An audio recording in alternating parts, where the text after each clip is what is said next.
Hello, good morning, friends. Today I am Pawan Kumar and in front of you मैं अभी आप लोग के सामने पार्ट 3 का वीडियो लेकर हाजिर हुआ हूँ। और पार्ट 3 का वीडियो जैसे आप लोग पार्ट बाय पार्ट देख रहे हैं वीडियो को। पहला पार्ट आप लोगों ने देखा, सेकंड पार्ट देखा, थर्ड पार्ट देखा। तो थर्ड पार्ट तब तक देखा नहीं है और आज आप लोग उसे भी देख लेंगे और समझ जाएंगे कि चैप्टर को कैसे हमें आगे ले जाना है और किस तरह से कॉपी में नोट्स करना है। ठीक है, नोट करना बहुत ज़रूरी है बिकॉज बिना नोट करने की चीज़ें आपकी पल्ले नहीं पड़ेगी, तो नोट करना बहुत ज़रूरी है। ठीक है, अब बात करते हैं आज पार्ट थर्ड में हम लोग क्या पढ़ने जा रहे हैं। तो हम लोग पढ़ेंगे, आप लोग हेडिंग डाल सकते हैं, धातुओं का निष्कर्षण। धातु का निष्कर्षण होता है वो कैसे करते हैं, मतलब किसी भी अयस्क में से धातु को कैसे निकालते हैं, ये मेथड आज हम लोग पढ़ने वाले हैं। किसी भी अयस्क जो है उसमें से किस तरह से धातुओं को निकाला जाता है, वही मेथड आज कहीं ना कहीं हम लोग आज पढ़ने वाले हैं।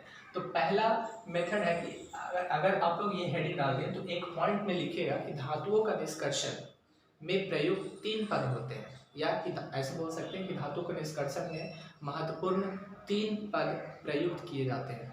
3 पद प्रयुक्त किए जाते हैं। सबसे पहले क्या करना होता है कि अयस्क का सांत्वन करना होता है। पहला पॉइंट ये है, आप लोग दिमाग में फिट बैठा लीजिएगा कि सबसे पहले अयस्क को सांद्रित करेंगे, यानी कि सांद्रण करेंगे। तो सांद्रण करने का मतलब क्या है ये हम समझा रहे हैं अभी।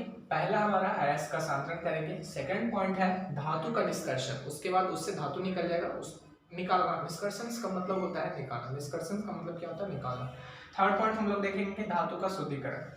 जब धातु निकल गया तो वो उस समय अशुद्ध रूप में होता है, तो उसको मशीन में कहीं ना कहीं ले जाके उसको शुद्ध किया जाता है। तो वो जो पॉइंट होगा, वो जो पद होगा, वो जो स्टेप होगा, उसे हम लोग कहेंगे धातु का शुद्धिकरण। तो ये 3 महत्वपूर्ण पद हैं जिसको बोल सकते हैं स्टेप, जो कि यूज होते हैं एक अयस्क में से धातु को निकालने के लिए। समझ में आ रहा है सभी को, बढ़िया से समझ में आना चाहिए।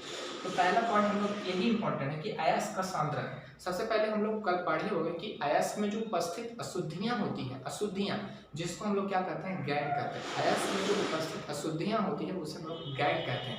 इसी गैग को बाहर निकालने की प्रक्रिया जो है वो कहलाती है सांद्रण। समझ में आया?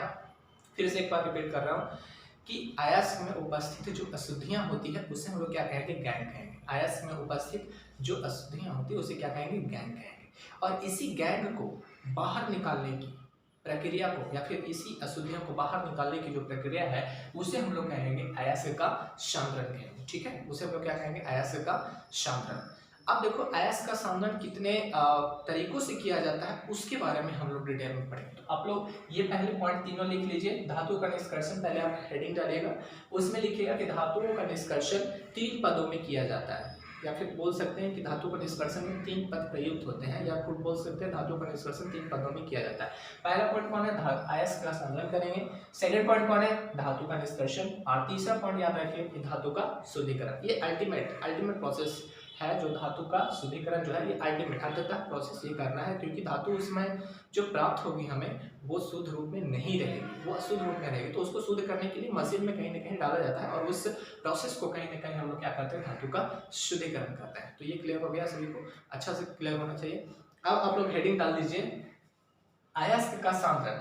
ठीक है, अयस्क का सांद्रण, अयस्क का सांद्रण हेडिंग डाल दीजिए, अयस्क का सांद्रण।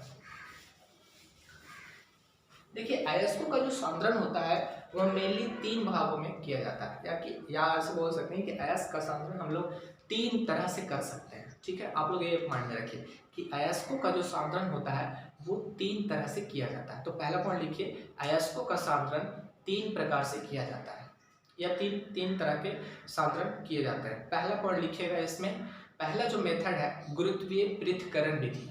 पहला जो पॉइंट है वो कौन है, गुरुत्वीय पृथक्करण विधि। ठीक है, इसको द्रव्य धावन विधि कभी कभी कह देते हैं। तो पहला आप लोग लिखिएगा अयस्कों का सांद्रण में गुरुत्वीय पृथक्करण विधि। सेकंड लिखिएगा फेन पल्लवन विधि, फेन पल्लवन विधि। और थर्ड लिखिएगा चुंबकीय पृथक्करण विधि। तीसरा क्या लिखिएगा, चुंबकीय पृथक्करण विधि। तो हम लोग 1 बाय 1 लिख सकते हैं कि अयस्कों का जो सांद्रण है वो कितने तरीकों से किया जाता है, 3 तरीकों से हम लोग कर सकते हैं। पहला कौन सा है, पहला हम लोग पढ़े गुरुत्वीय पृथक्करण विधि।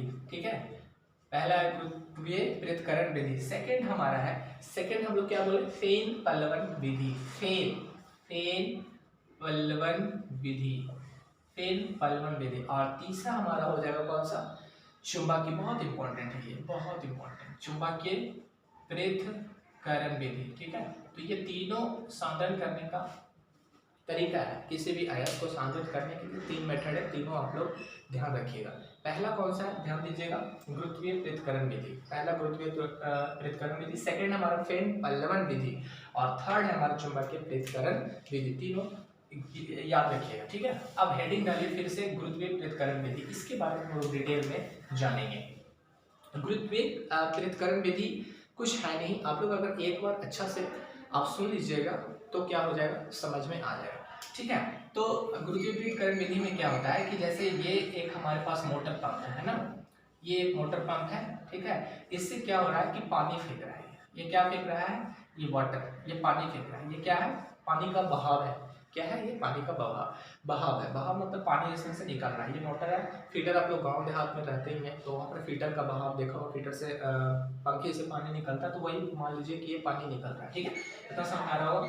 अब क्या करते हैं, गुरुत्वीय पृथक्करण में क्या करते हैं, सबसे पहले अयस्क को लेते हैं। क्या लेते हैं, अयस्क को लेते हैं, और अयस्क को क्या करते हैं, चूर देते हैं, खूब चूरते हैं इसको। समझ में आया, जब तक महीन नहीं होगा चूरते रहेंगे। ठीक है, तो अयस्क को चूरने के बाद क्या होता है कि उसकी अशुद्धियाँ और जो उसमें जो धातु के जो छोटे छोटे कण होते हैं, अशुद्धियाँ और छोटे छोटे धातु के जो कण होते हैं वो अलग हो जाता है। वो क्या हो जाता है, अलग हो जाता है। एकदम से अलग नहीं होगा लेकिन उसी में मिला हुआ है। उसके बाद क्या करते हैं कि वो जो चूरा हुआ जो अयस्क है उसको इस पानी पर विक्षोभित करते हैं, मतलब एक पर ऐसे उलट देते हैं। समझ में, उलट देना है। ठीक है, यानी कि विक्षोभित करना, इस पानी, बहते हुए पानी में क्या करना है, विक्षोभित करवाते हैं या कि बहाव करवाते हैं। ठीक है, उसके बाद क्या होगा कि यहाँ पर जो अशुद्धियाँ होगी, जो हल्के कण जो होंगे वो पानी के साथ बह जाते हैं। हल्के कण यानी कि बोल सकते हैं कि अशुद्धियाँ जो है, अशुद्धियाँ है जो पानी के साथ बह जाएगी, और जो भारी कण जो होंगे वो यहाँ पर कहीं ना कहीं बैठ जाएगा। ये हमारा कौन सा कण है,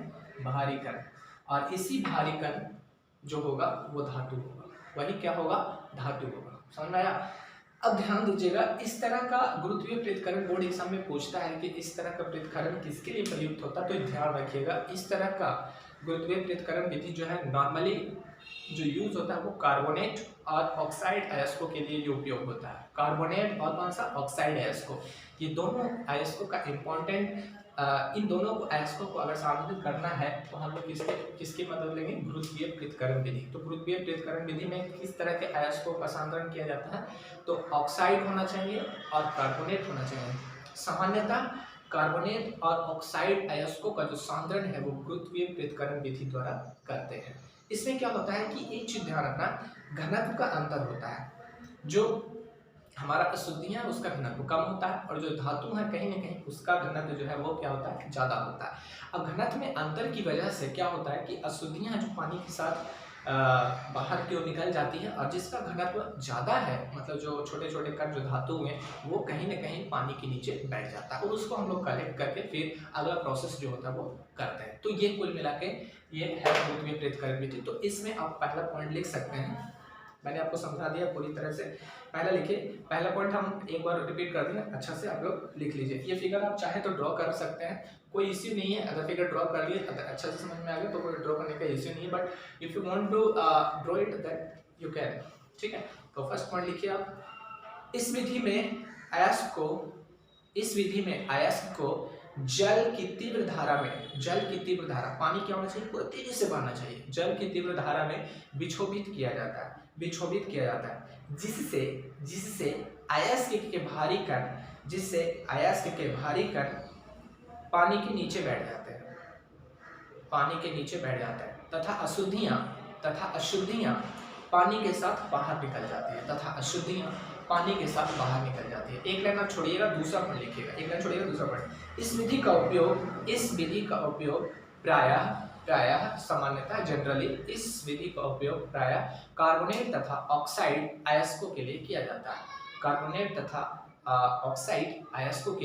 ये हमारा सेकंड पॉइंट हो गया। ठीक है, थर्ड पॉइंट आप लोग लिखिए, सांद्रण की यह विधि अयस्क एवं अशुद्धियाँ अयास एवं अशुद्धियां के